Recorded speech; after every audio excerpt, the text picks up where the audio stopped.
Hi guys, thank you for joining me today. So this lesson's focus is going to be on what's known as prefixes. Simply put, prefixes are letters you attach to the beginning of a word, of what's known as a root or a base word, to change its meaning entirely. Alright, we're going to dive into a few different types of prefixes that you can use. They tend to be more common.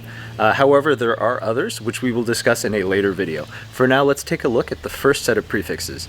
The first prefix we're going to look at is known as re. So re means again. So you'll notice that in the table I have three columns. The first one is what's known as the root or the base word, which is the unmodified, in this case, the unmodified verb. And in the center column, we have the root word with the prefix attached to it, which gives us the new word.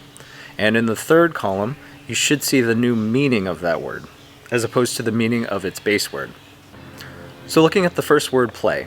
Play in English means to engage or to participate in an activity, whether you're playing a song or a game. So if I were to attach re to play, I would get replay. Meaning of the new word, replay, means to play again. So notice how the meaning of the word play has now been modified or changed with the addition of that prefix. So let's go ahead and look at unite, which means to bring together. If I attach re to it, I get reunite. If I attach re to it, I get reunite, which means to bring together again. Like if I haven't seen a friend in many years and I travel to see them, I have been reunited with them after having been separated for so long. The next word we have is capture, which means to attain or to collect in some way. Now if I recapture something, I am going to capture that thing or person or whomever again. And then of course we have the verb do, which is pretty open-ended, but when you're doing something, you are engaging with something. So if I were to redo something, I'm doing that thing again, whatever the case may be. Whether it's, I have to redo the cake that I baked because I forgot to add sugar, whatever. I'm doing that activity again. Let's go ahead and take a look at the next prefix. So the next prefix we have is anti, which means against or opposing, which is like an opposite force. So, for example, if I have freeze, which means for something to become so cold that it's immobile, it's frozen, or freeze meaning inaction. So if you were to walk down the street and suddenly freeze, it's not that you're getting colder, it's just you are no longer showing an action. You freeze, you stop. All right.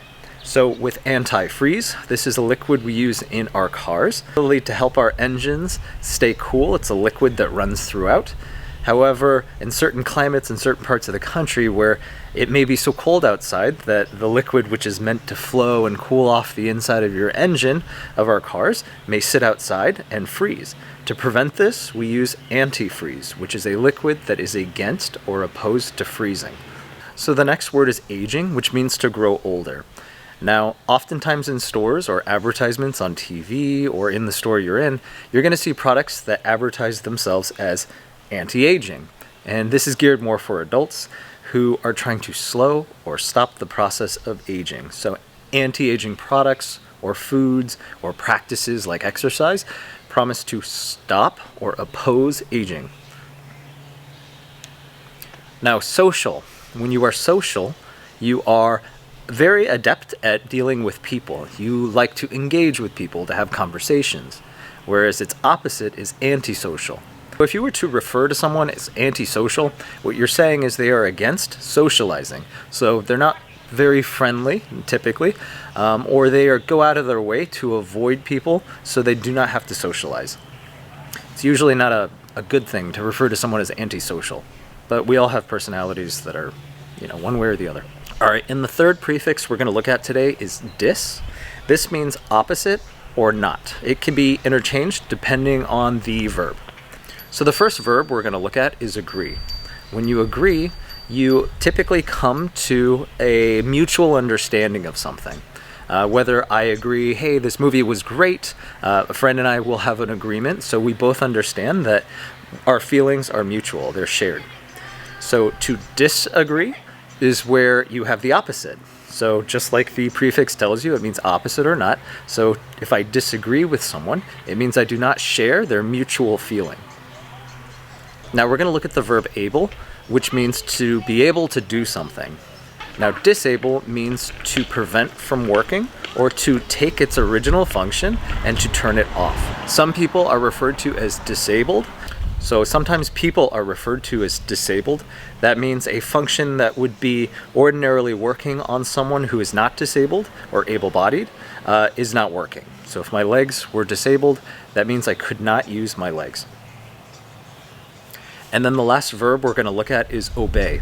When you obey, it's where you are given a command or a directive and you follow that command. Whereas disobey is the opposite. So if you're given a command or if you choose not to listen to a command and disregard it, what you're doing is you are disobeying. So you're essentially ignoring them. So I want to thank you guys again for joining me where we discussed the prefixes re, anti or anti, both are okay, and dis. There are other prefixes that we can discuss further, but for today I just wanted to highlight those three since they typically tend to be the most common. Thank you again, and I look forward to seeing you in the next one.